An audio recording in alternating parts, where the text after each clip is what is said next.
Anime fans, I'm here to talk about fourth and state. The first thing is that I saw the Super Mario Brothers movie in theaters last night. Positives with this movie is that visually, I love how it looks. It's like pulled straight out of the games with all the colors and everything. The characters look great. I thought the voice cast did a good job. Like I was one of the people that did not plan with Chris Pratt being cast. I was like, yeah, you heard his voice for a second in like a 2 minute trailer, which to me isn't enough to like get an idea of what he's actually going to sound like once you actually see the movie, and once you see the movie in the context of the story too. So for me, I thought all the cast did a great job. Jack Black was probably the standout for me. He was great as Bowser the villain. Another positive thing with this movie is that I did really like the brother relationship between Luigi and Mario. Like I bought them as brothers, and overall, this is a fun movie. It's not great. I will say that. I will say this. It's not great though. Like it's not gonna end up being one of my favorite movies this year, and it's not a movie I would go back and see a second time. But to me, it's worth checking out. The negatives with this movie though is that the story is very thin. I don't think the story is great, honestly, and I do feel like since this movie is like an hour and 35 minutes, which I think is a great length for like a kids movie, this movie felt too fast paced. There was times where I was like, oh, can we just like stop a second and breathe into this world that was being introduced? So it just felt like it was running too fast, personally for me. But I feel like we needed to slow down. This movie needed to be longer. Another thing with this movie is that the comedy is kind of hit or miss in this movie. Some of this, since a lot of this comedy is for kids, there was times where it didn't land for me. The comedic beats. There was times where I did find stuff funny, but other times where I'm like, yeah, I can see this being funny for kids, but it didn't always land personally for me. And another thing for me is that the music choices. This is one of those things where I'm like, this is like a miss or hit thing with me when it comes to movies when I use modern songs. I just felt like it felt out of place in a Mario movie. It didn't. I just feel like you didn't have to put in modern songs in this movie. Personally, I felt like the main theme was good and all the sounds, all the music that you hear from the games to me would have been enough. I just felt like you didn't need to put in these modern songs, these older songs. So yeah, that part, the music choices didn't really work for me personally. So overall, like I said, it's an enjoyable movie. I thought it was fun. It's worth checking out. It's not great. It's not what I'm going to go like rewatch again. But I would recommend people check out Mario, but it's definitely better than the live action movie that came out like years ago with older.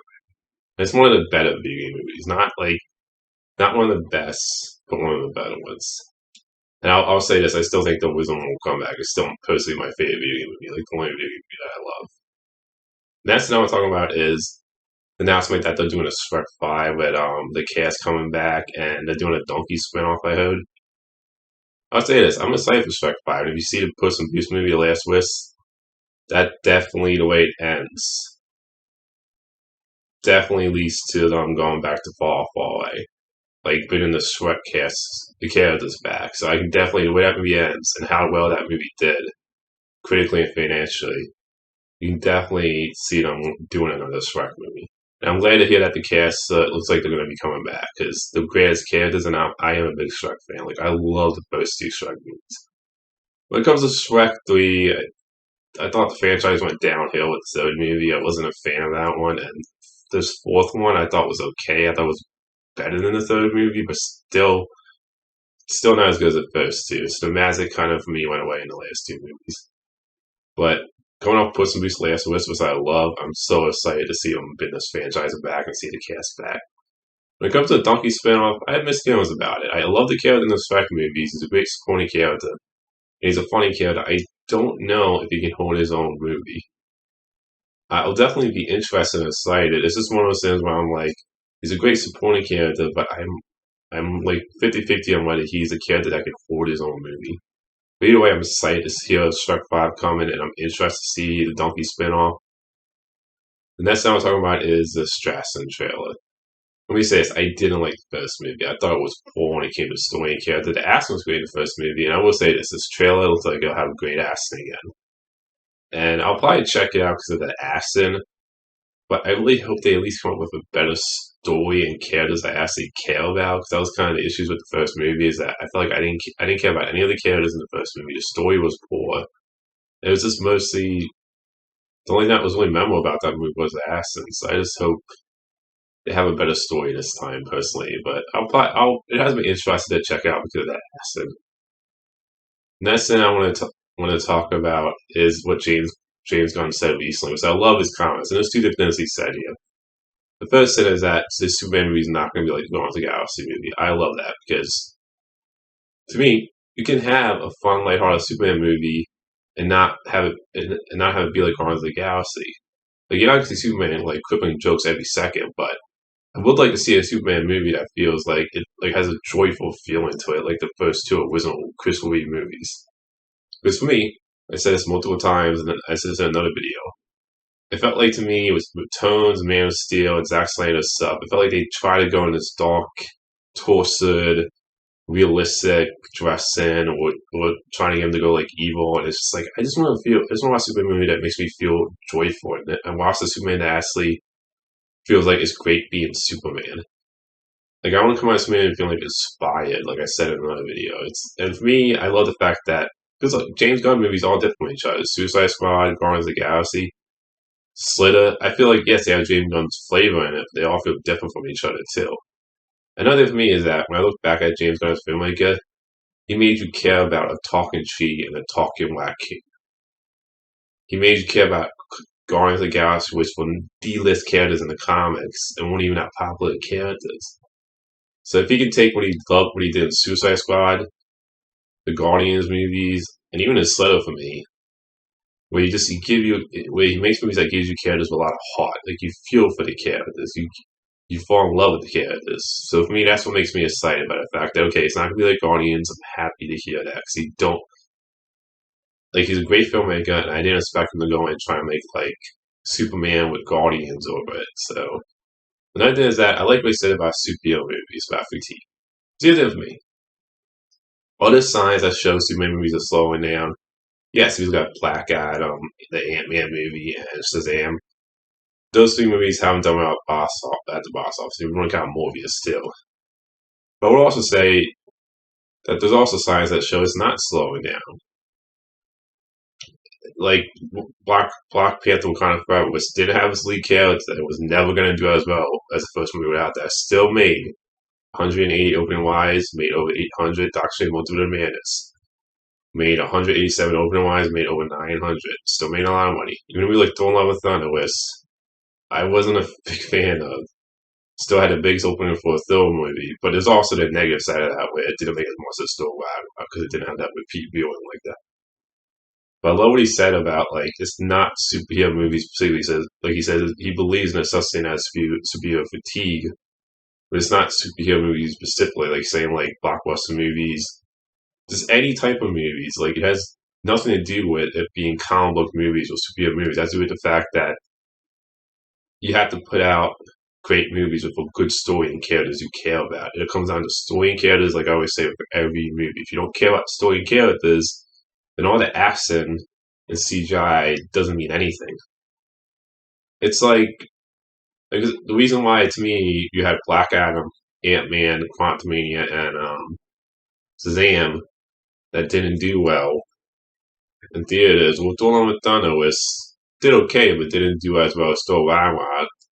Is because you don't have that because they're not great movies, they're not good stories. Like when I think of why I love the Batman, even Doctor Strange Multiverse of Madness was kind of not everybody loved. I personally loved. They all stood out. Doctor Strange Multiverse of Madness, you had kind of like the horror vibe, Sam Raimi's type of style, which to me was great. You had a Batman, which was a detective crime drama, and the reason why Black Adam, Ant-Man, Shazam, even Thor: Love and Thunder didn't do as well as Thor: Ragnarok because to me they aren't great movies, personally. It's all subjective. So if you love those movies, fantastic.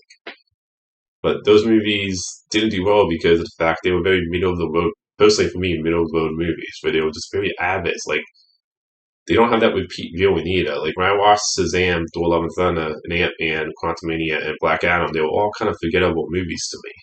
They're all kind of generic superhero movies. Like there's nothing about those four movies that stood out. There's nothing about them that made me go, oh, I gotta go see that a second time in theaters. And that's the thing. Whether it's Western movies, cop movies, crime dramas, sports movies, heist movies, romantic comedies, Westerns, horror movies, any type of genre. You have to. It all comes down to people get tired of a specific genre if you keep putting out middle of the road average movies. If you keep putting out great movies, people will keep coming back. That's why the Infinity Saga was a big success. People kept coming back. Well, like how Marvel and DC always constantly say that. It's good if the other companies are making great movies too, because it makes other companies want to make even better movies. And that's the thing for me is that it's not superhero movies specifically, like James Gunn said. It's not comic book movies specifically. It's not blockbuster movies specifically. It's just trying to make.